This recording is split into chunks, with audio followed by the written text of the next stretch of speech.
Before we begin, I want to introduce our panelists. We're joined by three folks. We have Janet Joseph, who's the Senior Vice President for Strategy and Market Development at the New York State Energy Research and Development Authority, NYSERDA. Janet was appointed to her role in September 2017, and in her current role leads NYSERDA's market development portfolio activities, designing and implementing interventions to accelerate the scale and penetration of energy efficiency and clean energy solutions. She's held technical and leadership positions at NYSERDA for more than 25 years. We're also joined today by Commissioner Jennifer Potter from the Hawaii Public Utilities Commission. Commissioner Potter was appointed in March 2018. She has served as faculty at the Hawaii Natural Energy Institute, and before that was at Lawrence Berkeley National Laboratory and a number of municipal utilities. We are finally joined by Annie Gillio, a senior manager for state policy here at ACEEE, who manages our state-based technical assistance and research. I'll now turn it over to Annie for a presentation on our findings about next generation energy efficiency resource standards. Great, thank you, Rachel. I want to begin by just pointing folks toward the report that we released just today. I'm going to give a brief summary, but there is a lot in that report. So I'll do my best to give the high-level findings, but really encourage you to dig in. I want to thank my co-authors, Rachel Gold, who is on today's webinar, and also Weston Berg, who is a state policy analyst here at ACEEE. All right, so first a little bit about the methodology of our paper. There were a few questions that we were looking to answer with this research project. First, we wanted to know how EERS policies have performed to date. And then we wanted to look at what is driving change. Are things staying the same, or are there reasons that states are changing their energy efficiency resource standard models? Given that we do suspect that change is happening, what do these new models look like, and what can we learn from states leading the way? So we're lucky to be joined by a few of the states that are leading the way today, but I will tell you a little bit about our research methodology to answer these questions. First, to look at how EERS policies have performed to date, we reviewed performance data, energy savings data compared to the goals set by states for the years 2016 and 2017. This was an update to a performance review of energy efficiency resource standards that we had done several years earlier. We also interviewed national experts to better understand key drivers of change, and also use that kind of broad interview process to narrow down on a few case study states that represented a geographical diversity, a range of policy goals, and varying degrees of progress toward changing their energy efficiency resource standards. The 5 states we review in the report are California, Hawaii, Minnesota, Massachusetts, and New York. So first, a little bit about EERS performance so far. EERS policies are widespread. In 1999, Texas established the first EERS. By 2006, 8 states had established these policies, and then by 2011, the number had grown to 26. As of 2019, 27 states have implemented an energy efficiency resource standard covering electricity, and of those states, 19 also have a policy in place setting goals for natural gas savings. In 2016 and 2017, EERS policies covered about 49% of total national electric sales, while accounting for about 80% of reported utility savings in those years. So we know that overall, EERS policies are driving savings. In 2017, states with an EERS in effect achieved on average 4 times the savings of those without an EERS policy. So that's 1.2% electricity savings compared to 0.3% average savings in states without an EERS. In 2017, 19 of the top 20 electricity saving states had an EERS in place, as did 6 of the top 7 natural gas saving states. So we're finding these policies to be very effective at pushing both electricity and natural gas savings. Furthermore, we're finding that utilities are able to over-deliver on their targets. Of the 25 states with an EERS policy in effect in 2017, 20 met or exceeded their targets for that year, and all but 1 exceeded 80% of their targets. So most are coming close or even surpassing their goals. And when you look at kind of the aggregate picture, these utilities achieved 114 and 124% of their total savings targets across all states in the years that we looked at. So this is a good news story. Now the question is, what is driving change? And here we looked at two kind of buckets of things. One is definitely market conditions. We're seeing that utilities are able to draw reduced savings from lighting as codes and standards change. And so they're looking for new program options, new ways of implementing energy efficiency, and new goals. We are seeing increasing availability of controls and flexibility so that there are new options for what energy efficiency can do. At the same time, there is also the reality of decreasing avoided costs that will have an impact on what energy efficiency comes out cost effective. And finally, there is a large push for electrification. This is something that we heard in many of the states that we reviewed for this paper. And it ties in nicely to the next section of drivers for change, which are policy priorities. States are increasingly looking for ways to decarbonize their electric sectors and economies, and energy efficiency resource standards are a key part of that equation. They're also looking to keep costs low or lower costs if possible, while at the same time ensuring that those with the greatest need are getting the benefits of the investments that utilities are making in energy efficiency and in supply-side resources. And finally, states increasingly want to increase the grid value of the efficiency that they are delivering to customers. So looking at it as a more nuanced and complex picture and not just a one-size-fits-all energy efficiency approach. We're finding that as states change their energy efficiency resource standards, they're taking three main approaches. The first are resource-specific goals. This model aligns with most current energy efficiency resource standard structures, and you're probably familiar with those, setting savings targets by fuel type, like electricity savings and natural gas savings. Some states also have included resource-specific peak demand targets under this model. States have also considered a fuel-neutral goal approach. This structure creates an overarching goal for a portfolio of programs, but doesn't necessarily specify from which resource utilities derive energy savings. It could be an energy goal measured in BTUs, or it could be a GHG reduction goal measured in carbon dioxide equivalents. Finally, we're seeing states look at a more comprehensive approach of setting multiple goals. This approach is sort of A plus B equals C. We set a variety of distinct goals and may combine resource-specific and fuel-neutral goal strategies. We distinguish multiple goals from resource-specific goals in that they include some additional elements beyond energy savings, so GHG emission reductions or net benefits, for example. I'm putting this slide here really as an illustration. We're going to be lucky to dive into some of these models with our speakers, but what I really want to illustrate is that what we're finding is that the new models are not one size fits all. Here you see two states, New York and Massachusetts, who have both used a multiple goals approach to meet their goals. But what these goals look like and how they lay on top of each other are quite different. In the 5 case study states that we looked at, we saw that they are taking different approaches, as the last slide indicated. In California, we see that a state that is maintaining its resource-specific goals and using a variety of other approaches to achieve their state policy goals. And we'll dive into those a little more in the next slide. Other states that we examined are either discussing multiple goals or have already established multiple goals. And here on this slide, you can see some of the things that those states are looking at. Things like carbon dioxide, lifetime savings, peak savings, and specific technology goals like air source heat pump deployment. I do want to note that in Minnesota, we have a star there. In Minnesota, legislation was introduced in 2019 that would have lifted a prohibition on fuel switching and allow beneficial electrification. So there was significant discussion around what a goal related to that priority would look like.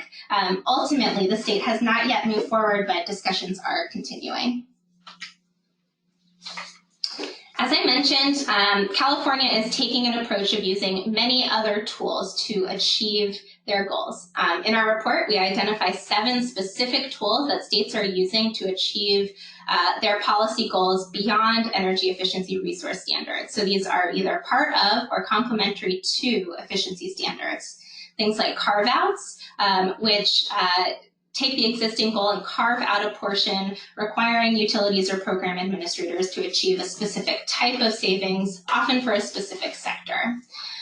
Tracking and reporting is another tool for ensuring that investments are reaching the priority areas that state policymakers, regulators, utilities, and other stakeholders have prioritized.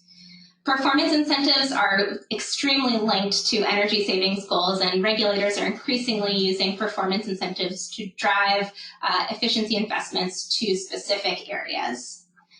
Cost effectiveness rules are also changing. Increasingly, we're looking at states considering how cost effectiveness rules can, for example, allow for increased fuel substitution or account for the social cost of carbon.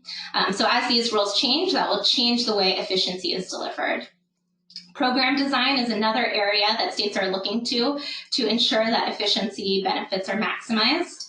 Similarly, spending directives requiring that utilities spend some portion of money on some specific outcome is another approach that states are taking. And finally, some states are also looking at separate portfolios, so not modifications to the EERS policy, but rather opening separate dockets to ensure that utilities and program administrators are developing programs to achieve the policy goals of a state. We offer 3 key recommendations from our paper. The first is that a state should understand policy drivers and design solutions to match. So taking the time to understand the key policy directives in legislation, commission orders, board decisions, and aligning those with efficiency policies is a process that will ensure a better outcome that is aligned. New strategies and policy drivers may change the definition of what counts as energy efficiency. And at the same time, then, states need to update their resource planning and potential studies to reflect those new rules and targets and ensure that they are maximizing the energy efficiency that they're investing in. Finally, we recommend that states consider multiple goals, potentially including fuel neutral and resource specific goals, to meet their multiple policy objectives. We consider how multiple goals can achieve a few of the priorities that we examined in the report. For example, addressing GHG emissions, reducing system costs, enabling beneficial electrification, maximizing grid value, and increasing equity, and found that states are using a multiple goal approach to ensure that all of those priorities are met. Multiple goals also offer a pathway for innovation. For new efforts like heat pumps, state can set initial goals in promising markets, like new construction and oil conversions, which can help drive down product costs and build demand.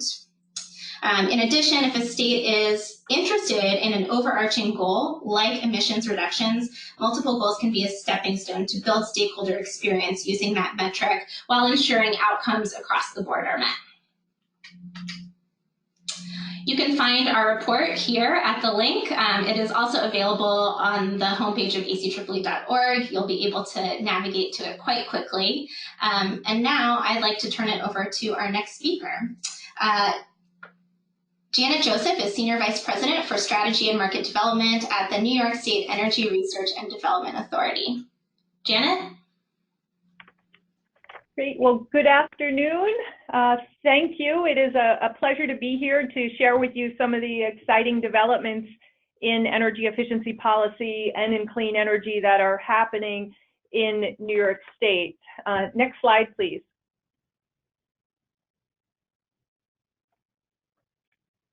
Okay, well, we are in the midst of an unprecedented energy transformation in New York and many regions throughout the country and the world. From our perspective, this is absolutely a transformation that is necessary to protect our environment, our economy, and our communities. The magnitude of this transformation is evident in our state clean energy goals, which are illustrated in this slide here, and are now codified in law in New York State under the recently signed New York Climate Leadership and Community Protection Act. The goals shown on this slide and embodied in the Climate Leadership and Community Protection Act are among the most aggressive and ambitious clean energy goals in the country. Looking to 2050, all the way on the right side of this chart, you'll see that in New York, we are committed to essentially decarbonizing our economy. So an 85% reduction in greenhouse gas emissions from 1990 levels. By 2040, we will have a carbon-free electric grid. By 2030, 70% of our electricity will come from renewable energy resources. And a large part of that will be fueled with offshore wind.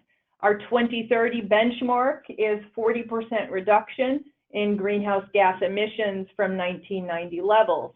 And moving to 2025, so just 5 years from now, we are doubling our distributed solar goal to 6,000 megawatts of distributed solar. We are starting to really build out the flexibility and resiliency in our grid through energy storage. And importantly, we are making substantial and accelerated progress toward our energy efficiency goal. And it is this energy efficiency goal that I'll focus on in the rest of my remarks. So energy efficiency is most definitely a cornerstone of New York State's strategy to combat climate change. Next slide, please.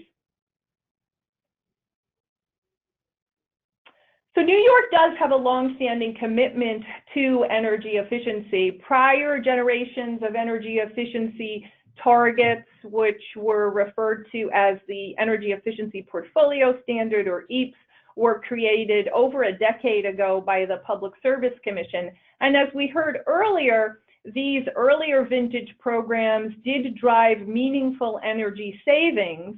However, they did not mobilize the degree of activity and investment that we need to achieve the energy transformation that is necessary to support our long-term greenhouse gas goals.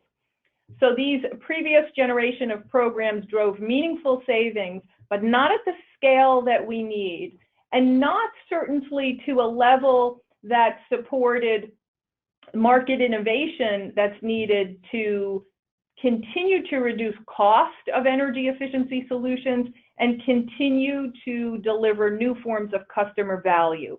So our energy efficiency policy framework in New York State has continued to evolve. The principles that are central to New York's energy efficiency policy today are shown in this slide. And so I'll just hit a couple of them. Certainly, we seek to catalyze a sustainable market at scale for efficiency solutions, and that's absolutely needed to achieve our greenhouse gas goals. We need to reduce the costs of these energy efficiency solutions over time to enable greater market adoption and incorporation across our society and across our communities. We are valuing and rewarding the carbon and grid benefits of energy efficiency, and this represents a fairly recent shift in New York's policy framework. As we heard earlier, and as with several other regions, as part of our energy efficiency initiatives, we are seeking to decarbonize heating and cooling and drive beneficial electrification, as well as driving deeper and deeper levels of energy efficiency. And importantly, we continue to try to increase affordability, access, and impact for low-income households. Next slide, please. So last year, as part of our New Efficiency New York framework, the governor established a goal of reducing end-use consumption by 185 trillion BTUs, and this goal is now embodied in state law. So that is an end-use savings goal in the buildings and industrial sector. And to put that in some context, that is equivalent to fueling and powering close to 2 million homes in New York State, and importantly, enough energy efficiency to deliver roughly 1/3 of the greenhouse gas emissions that we need to achieve by 2030. Hitting this target essentially means that we will achieve our state energy efficiency goal that was articulated in the 2015 State Energy Plan 5 years early. So the New Efficiency New York goal was really an accelerant of our energy efficiency investments in New York State. So how will we achieve this goal? And the next slide provides a little bit of color around that.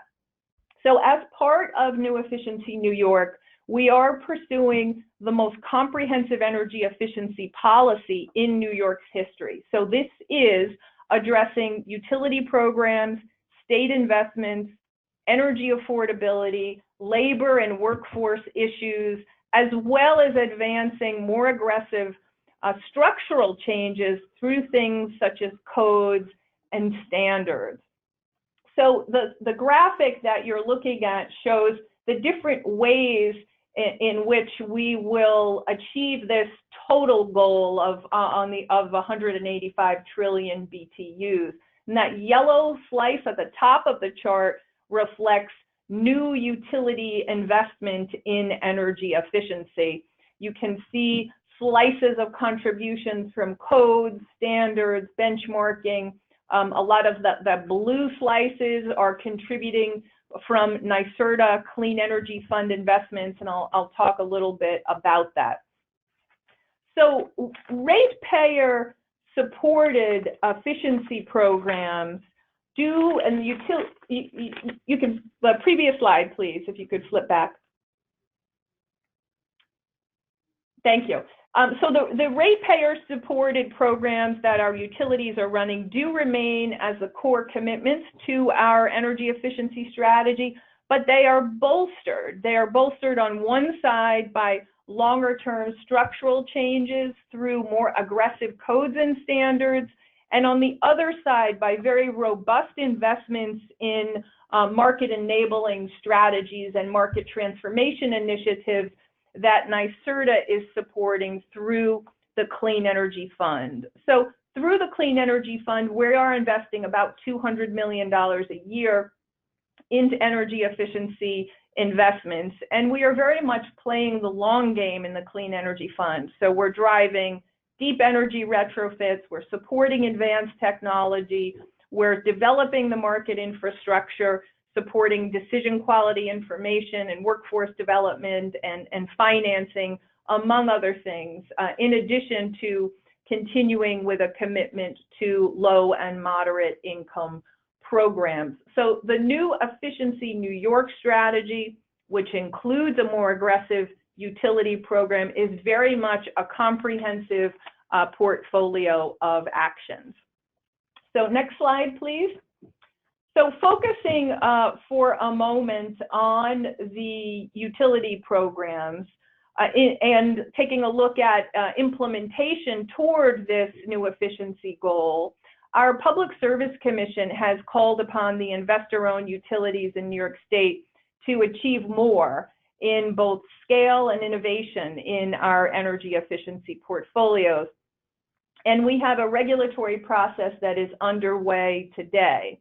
In December of 2018, the New York Public Service Commission approved roughly a doubling of utility energy saving targets and program investments in energy efficiency over the period through 2025. This commission order also established a sub-target for annual electric efficiency savings that will increase to 3% of sales by 2025. And importantly, the programs will be able to extend to oil and propane savings. So again, as we heard earlier with the review, these programs will be fuel neutral. Another significant element of this recent order is a goal to advance building electrification through heat pumps. So a 5 TBTU target will be established across New York State. And again, to underscore that the Commission advanced a more fuel-neutral approach to energy efficiency savings. And a lot of that is coming from the need to really want to deliver on carbon reductions. So we need to deliver on carbon reductions. The best way to do that is through fuel-neutral savings. It's also worth noting that this order established a goal for supporting and directing at least 20% of the incremental funding toward the low and moderate income customer base in New York State.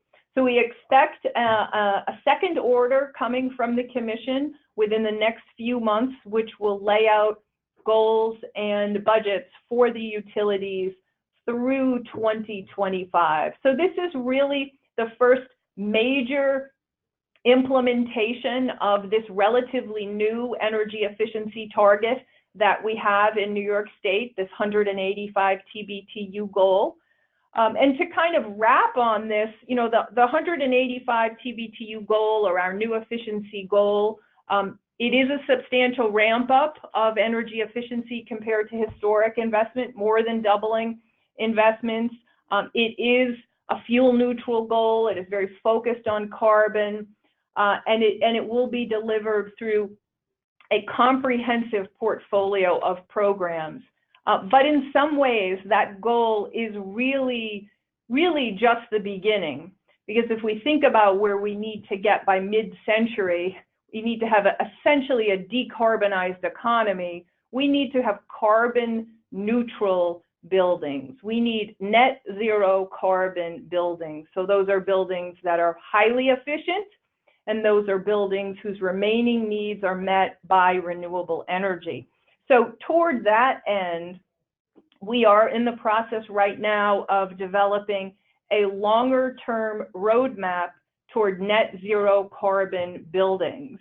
And there's certainly more to come on that in terms of next steps in moving towards carbon neutrality, as well as implementation of new efficiency New York. So I will stop there, and we can pass the floor to the other speakers and proceed on with the discussion. Thanks so much, Janet. I'd like to turn it over now to Commissioner Jenny Potter, who is joining us from the Hawaii Public Utilities Commission. Aloha, and thank you so much for having me. Thank you, Rachel. Thank you, Annie. It's a pleasure to be here in your offices today and in the great city of Washington, D.C. I'm going to kick off with the next slide, and just going to talk a little bit, just a little bit of background. Most of you probably know this, but you know, we've been doing energy efficiency for almost 50 years in the U.S. We're actually very good at it, and it was really started in response to shocks around energy prices for consumers and some concerns around dependencies on foreign oil, and then also the environmental impacts of how we generate electricity. So there were several laws passed at the federal level that created some standards around how we should conserve energy, and that was sort of pass the baton over to the states to start consideration of different policies that may forward and advance energy efficiency throughout each of the states. So in the great state of Hawaii, some of the problems that were recognized in the 1970s are really prevalent today. So Hawaii is reliant, one of the most reliant, is the most reliant state on electricity, on oil, and we use petroleum to generate 68% of our electricity. Not surprisingly, Hawaii has the highest electricity prices in the United States. So what happened in about 2008, 2009 is the Department of Energy and Hawaii State partnered and created the Clean Energy Initiative, which focused on several different mechanisms in order to advance clean energy priorities for the state. The Hawaii State Legislature passed Act 155, which established the energy efficiency portfolio standards in around 2009. And that established a goal of 4,300 gigawatt hours of electricity savings by 2030. And then since then, the Hawaii Public Utilities Commission was actually tasked with implementing and is ultimately responsible for the EERS program and ensuring that we maximize the cost effectiveness of energy efficiency programs and technologies. And in response to that, the commission has been also has hired a public benefit fee administrator. The energy efficiency programs were taken out of the purview of the electric utilities in order to ensure that we were really maximizing the program in the most efficient way possible. And so the commission took over that responsibility and has hired an administrator that facilitates and implements the programs for the state. And they are a major contributor to the energy efficiency portfolio standards. So next slide. So as of today, we have one EERS metric, which is a little bit unsatisfying and for a number of reasons. But it measures really the first year savings of energy efficiency in the state of Hawaii. So as you can see, we get it from a variety of different sources. It can come from the system level Hawaii Energy Savings, which is our program public benefit fee administrator. Also KIUC, which is our co-op located on Kauai. And then non-regulated entity savings, which can be different types of contractors that are also delivering savings to perhaps state buildings or county buildings. And then prior to 2015, we were allowed to count solar photovoltaic savings and the efficiencies that were obtained through their generation to the EERS portfolio. But as a revision, because it was such a significant contributor at that time, we decided that we really needed to focus on behind the meter, end use specific types of energy savings, which also could include education and market transformation. So the photovoltaic savings were removed from the portfolio in 2015. So this is a single metric that we're using for our portfolio standard, and that really has changed things over the years. And some of the things that have really fostered a need to reflect on this framework are listed here. Our framework is pretty dated, considering several items over the last 5 to 10 years that have really changed the landscape in Hawaii. We've instituted several new policy goals, including the renewable portfolio standards and accelerated path there. Also, carbon neutrality was signed into law last year, and that is around, by 2045. We need to be carbon neutral. In addition, we've seen technologies that have evolved that are grid edge technologies, smart devices that are capable of doing more than just providing energy efficiency savings, but are also capable of shifting and moving load and responding to demand during specific hours of the day. We've also seen the explosion of variable generation sources across all of our counties. They're providing a larger share of the utility generation mix, and this is expected to expand exponentially over the next 5 years. And as everyone knows, in Hawaii, customer-sided distributed energy resources, primarily photovoltaics and now batteries, are proliferating, and they've really changed the mix of how we think about what our load shapes and how we ought to implement different types of programs throughout the state. And then increasing attention to low to moderate income and hard to reach communities. Our public benefit fee is collected as a percentage of utility sales. And so that means that as more and more customers adopt DERs throughout the state, they tend to be more affluent customers, and they're paying a lower percentage of the performance-based fee. And so as a result, the low to moderate income customers are actually paying more of our public benefit fee, and we want to ensure that they're getting the value out of the contribution that they're making to the public benefit fees. And so that our administrators are really focused on targeting that community, since they're really the ones that are paying a good percentage of that fee overall. So next slide. So what these kind of changes in the change of the landscape has resulted in is some questions around what does our energy efficiency portfolio standard look like? What is it? What are the outcomes that we want to see from our programs and services, and for even the energy efficiency programs?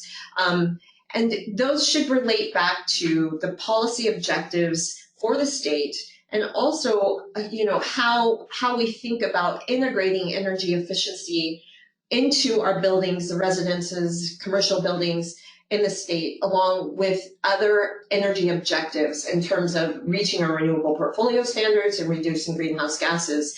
And so in order to be most effective and cost effective with energy efficiency investments, we should broaden really the types of metrics that we're utilizing in order to really capture the outcomes that we're trying to accomplish.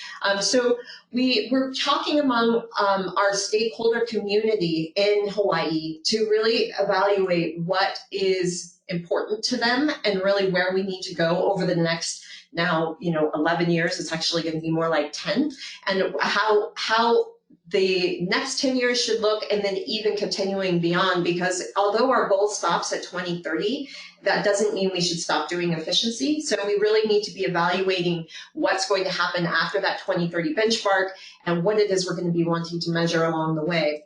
And so in terms of the types of metrics that we're proposing, we want to move away from just this first year savings of energy and start looking at cumulative persistent savings. And so that would mean that we're actually taking, each year from here on out, the investments that have been made and the savings that have occurred within that year, and then incrementally adding the additional savings over time and allowing sort of the depreciation, if you will, of those investments to show up on the radar. That way that we can actually really tell how energy efficiency is impacting our grid and the contribution that it's making, and where we can actually retarget investments with customers that have maybe already participated, and then what kind of gaps we might have between what really exists in the ground today and where we might be in 5 years with some of the more shorter term types of measures that we would implement.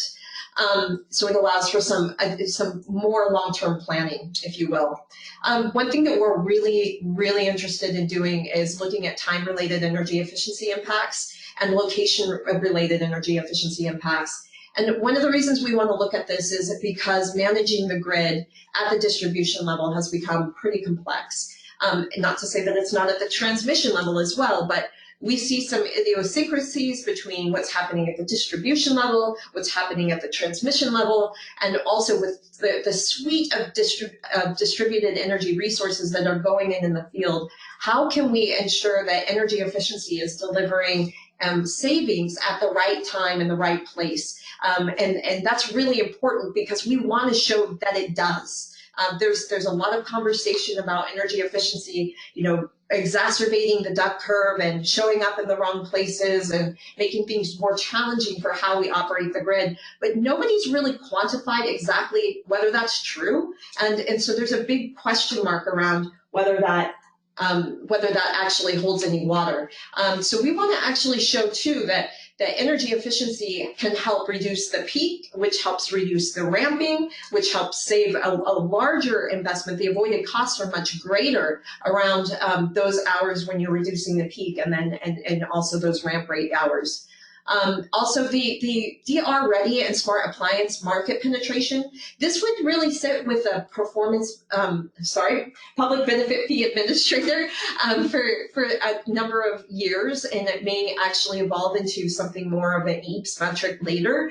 But this is really to start capturing that these types of measures can do more than one or two things, and we can measure really where we actually have these types of end uses out in the field, so that we can go to the utility or to a DR aggregator and say, look, these types of energy efficiency measures are in place. This is how many we have throughout our service territory, and they're capable of reducing load at these specific hours and And so here you go, please implement it, please go after the DR. So it's something to think about more in a grid optimization, which is important for actually achieving not only the net neutrality for carbon, but also the green, 100% renewable portfolio standards.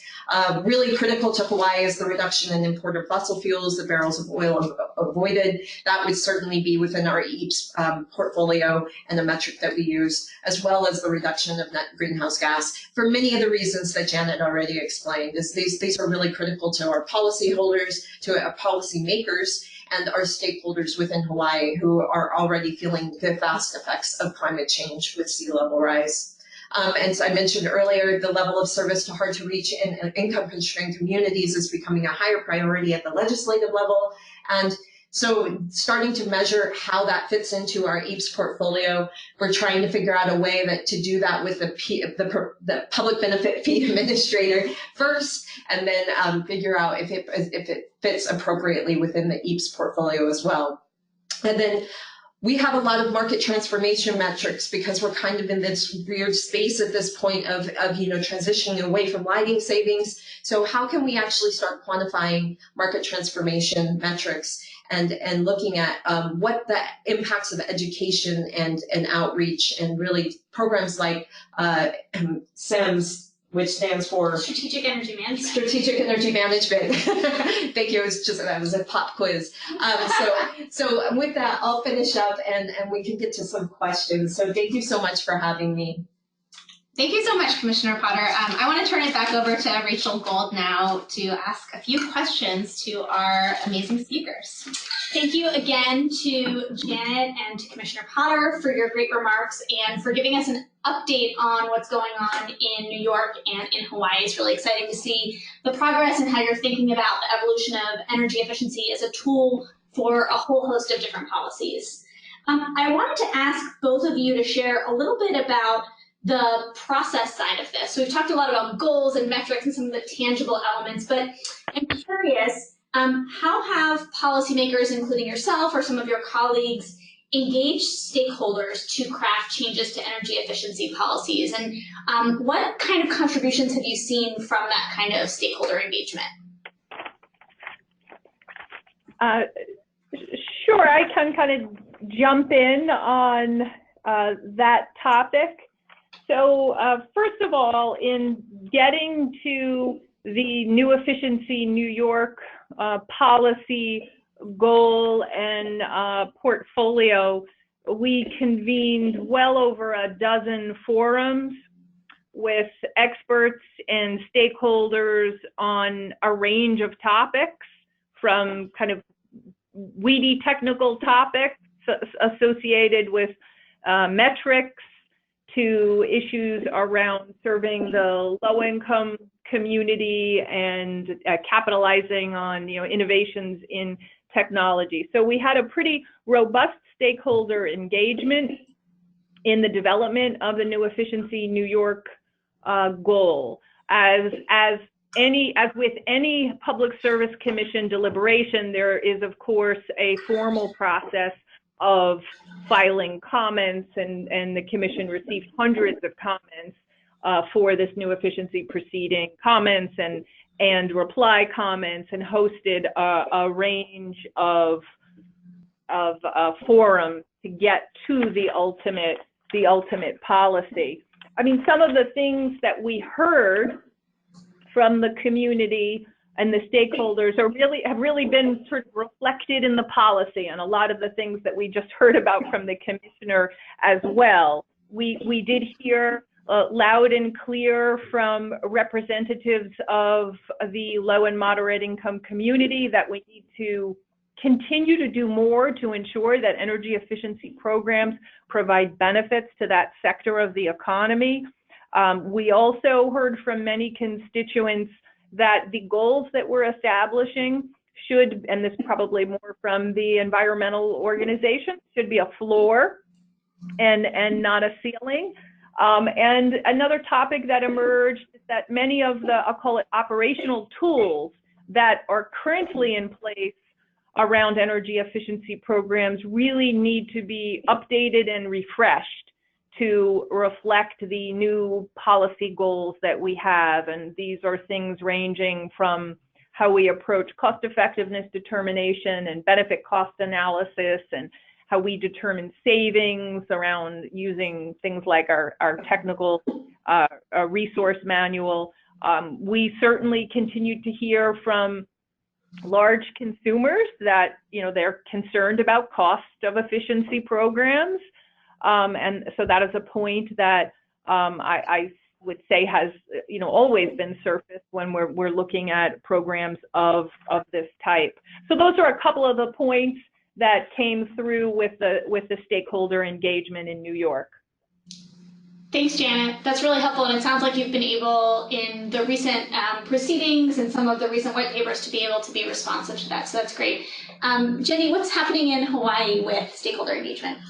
Yeah, we have sort of two levels of engagement that go on. One is with the public benefit fee administrator, Hawaii Energy. I'm just going to call them Hawaii Energy from here on out. So they have a very active stakeholder engagement process where they pull in stakeholders often once every couple of months to do a check-in to make sure that they're really focusing on the right areas, to ensure that their metrics and that they're meeting their goals, to brainstorm ideas for the next sort of plan based on the new metrics that might be included and incorporated. And a lot of times out of those, that's where we get the focus on what kind of programs could be offered to low, medium income and low to moderate income communities. And what if we decide to incentivize storage and electric vehicles? What might that look like? And should Hawaii Energy even be involved in those kinds of, but these are really good discussions to have, because really the sky's the limit when you think about, let's start with everything that on the table, and then we can whittle down and identify what might actually be the best way to utilize the resources and the time that we have in this very limited short window. And then at the broader state level, we have our energy efficiency manager who is really responsible for the EMMB and the day-to-day kind of operations and oversight of Hawaii Energy. They hold, I think, at least 4 times a year stakeholder group meetings with a variety of stakeholders, from environmental groups, from different low to moderate income community members, and representatives of different organizations, as well as the HECO companies and Hawaii Energy that are all participating in this process. And they're really looking at how we are achieving our EERS goal, and if where other areas might be able to contribute to that, not just the Hawaii Energy programs, but what is it like seawater air conditioning, for example, has been a hot topic, and that's an opportunity to transfer all of that air conditioning load that's down on Waikiki and a lot of those resorts and start utilizing seawater in order to actually use air conditioning. That would be millions of dollars, but well worth the investment when you think about the cumulative savings that you would receive over many, many years. So those are areas where at the state level, we're able to have these types of conversations. So stakeholders can bring those ideas up, and this is where we would revisit all of these EERS measures and metrics and ensure that we're including the right types of them. They ultimately will be the group that signs off on whether the ones that you saw on that previous list should be included in that EERS program portfolio. Great, thank you. Mm-hmm. So thanks to both of you. I think it's now time to turn it over to the Q&A portion of the program from our audience. And I guess I want to start by thanking all of the participants for the many questions. We won't be able to address all of them, but thanks for your engagement. And maybe we'll just start with one question that sort of relates to the broader policy context for these goals that both of you have been talking about and that we feature in our report, which is the business model for utilities in your states. And so a question that we got is, how critical are decoupling mechanisms for states with significant energy efficiency resource standards? And maybe I'll broaden that question, because we actually had a few in this area too. How critical are decoupling mechanisms, performance incentives, sort of the mix of financial incentives to support utility support for energy efficiency in your states? I'll go after that first. So Hawaii's performance-based rate making actually began with decoupling back in 2008. So, and the whole reason, really the largest impetus behind this was because of energy efficiency. So energy efficiency was seen as eroding utility sales. They were dragging their feet on really kind of getting it done out in the field. And so they came into the commission and filed a decoupling application, and the commission ultimately approved that in 2010.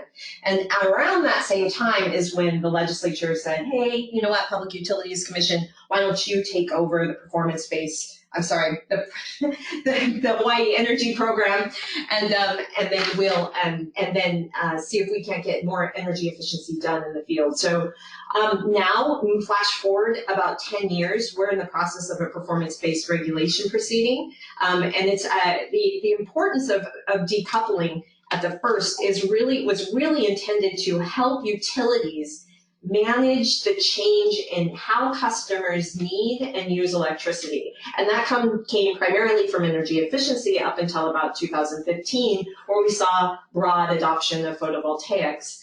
And then now in 2019, there's sort of a decoupling of revenue and capital investments as well. But that's sort of a different topic. But I would say that ultimately decoupling will help your utilities absolutely in achieving their energy efficiency goals, because what decoupling is essentially, and I'm not sure that we actually defined it, is breaking the link between utility revenues and electricity sales. So obviously if a utility is basing their revenue stream off of electricity sales, they're not going to want to cut into that revenue stream. They're going to have in fact, the opposite incentive to do so. So I think it's absolutely a critical component of enhancing your energy efficiency progress, if you will. Thank you. Janet, any thoughts from you on this topic of sort of the utility business model and how it relates to these goals? Yes, and just sort of to build on what the commissioner just laid out, would very much agree that decoupling is a necessary mechanism, as it does keep the utility whole or neutral. But in our experience, decoupling is necessary, but perhaps not sufficient to get the utilities to reach to the degree that we want and we need. So we have been in New York experimenting with a variety of performance-based incentives, more recently structured around what we call earning adjustment mechanisms that are trying to drive performance that exceed minimum targets. So as part of the sort of reforming the energy vision in New York, we're trying to align our policies with the business interests of the utilities. So we're looking at things like establishing earning adjustment mechanisms around lifetime savings, driving the cost per lifetime MMBTU, which is a policy objective. The other thing that we are exploring in New York State are a range of shared savings models, again, through a number of demonstrations with the utilities. So we do very much believe that, you need to have decoupling in place, but we need to go a step further to really align the business interests of the utility with the stretch goals that we're putting forward. And of course, there's always a balance here in, the right level of an earnings adjustment mechanism. In New York, those quantitative levels are determined in the rate case. Great. Well, thank you, Janet. And I think it's really helpful to get this perspective on how these questions of utility business models and the utility of the future intersect with the goals and targets that we set. Annie highlighted earlier a whole list of other mechanisms, cost effectiveness testing, program design, spending requirements that sort of build on the foundation that targets and goals set. And so as we continue to see this evolution amongst the states, it won't just be the targets that will change, it will be the whole suite of enabling mechanisms that support the energy efficiency we do as well. Yeah. So thanks to both of you. And thank you, Janet and Commissioner Potter, for joining us today. We really appreciate it. Thanks to everyone who joined the call. I wish we could have gotten to more questions, but thanks for joining today's webinar on next generation energy efficiency standards. We will send a link to the recording of today's events to registrants in the next day or two. You'll also be able to find it on ACEEE's YouTube page. Please direct any press inquiries to our communications manager, Casey Skeens, by emailing cskeens@aceeee.org or giving him a call at 202-507-4043. Thanks again to everyone for participating, and have a great rest of your day.